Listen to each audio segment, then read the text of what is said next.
She has power, obviously does have power the other way, but you don't see her go that way. She goes up the middle quite a bit, or to left, and that one way gone. 4-3.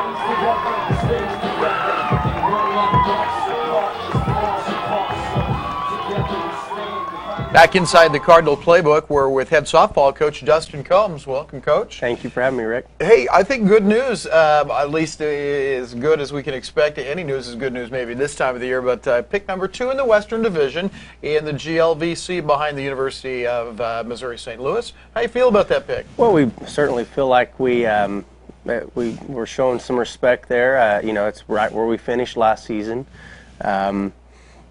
Our conference is so strong, though, and so it wouldn't have surprised me to be anywhere below 1, and certainly didn't expect for sure 2. All it does now is put a little more target on our back, and our girls realize that, I even showed them the example of every year that the preseason picks have come out, they didn't end that way. Yeah. So we realize that it's just the start of what people think, and certainly everything's got to play out.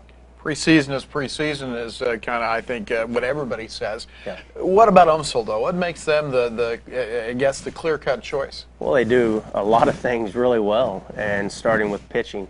Hannah Perryman returns after a freshman season in which she led the Division II in a lot of categories, and she's tough, competitor. They didn't lose a lot. They've got everybody coming back for the most part. And, they're just really well coached, and they don't beat themselves. So really no surprise to me that they were picked 1 on our side, and no surprise that they were considered number 1 overall. Yeah. Indy also powerful. They were number 1 for a good part of the year last year. And what do they return? Well, it's, I think, a lot like UMSL, where they do a lot of things really well and very well coached. They do lose a pitcher, DeMott, but they also return Morgan Foley, who is, as good as anyone in our conference, and she's just going to be a sophomore as well. So our conference is really loaded with pitching and young pitching. Let's just kind of quickly review last year. You guys get to the tournament, the GLVC tournament, but you lost your center fielder right before the tournament. Then there were a couple of injuries during the tournament. Yeah. Still, you're in there competing, and with a little bit of luck, might have gotten that NCAA berth. Sure. One thing that we have really got our girls to believe in, and they can see it, but they've got to buy in, and that is we've got depth, and we can compete at every position 2 deep, some positions deeper than that. And so when we were faced or forced with that adversity in the postseason with the injuries, we had girls step up and were ready to play. They'd had a lot of innings throughout the season, and so they were prepared, and we really didn't feel like we were set back that much. We just knew that we had to make a few adjustments, and some people were going to have to step up in different positions. And but we certainly saw some adversity there, and at a time of year where we were really playing well and rolling, and good chemistry, and I think that again, our body of work probably should have been enough to get into that postseason bid. This year, our non-conference schedule, I feel, is even stronger, and so now we put ourselves in a position that we've got to play every day still, but we feel like now our non-conference schedule is either going to help or hurt us getting in, and that is help us if we can win those games, and but very challenging in games that we're going to have to play every inning. I want to talk about your schedule in a moment, but talk a little bit, if you would, about those top returners. Yeah, we've come in a situation where we return a good majority of the girls that were doing the work last year. In fact, just losing 2 players from last year's team, and in addition to 6 new girls. But Rachel Hayden, a senior, returns in the circle after coming off her best career year in the circle.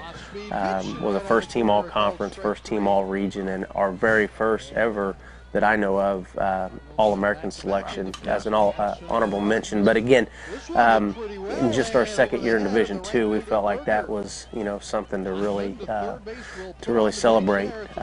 She also is our 3-hole hitter.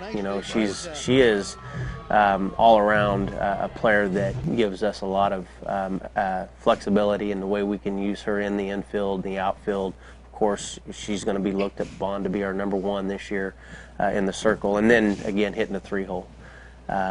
Faith Song returns, our 4-hole hitter, and our a pitcher that we will start, use a lot. So our pitchers that will see a lot of the innings also are 3-4-hole hitters. So we expect a lot from those two, both offensively and defensively. And Faith is another girl that we can utilize at shortstop. We've played her at second base. She can play the outfield. She's a player that if we said we needed to do this, she's going to do that. And in fact, she stepped in last year in the conference tournament when we had a player go down and play third base, a position she had not played for us. But again, that just shows her willingness to do whatever it takes to help the team.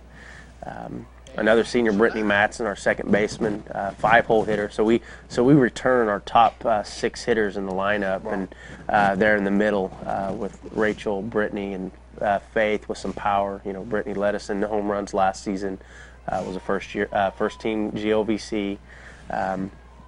Strong defensive player and someone who we look to really drive in some runs.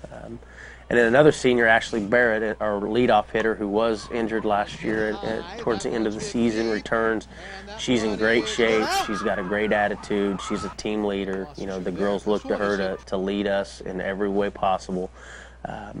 We look for her to kind of pick up where she left off, and I really feel like through her program to get her back healthy and rehab, she's gotten stronger, and I feel like has a potential to hit for some more pop this season.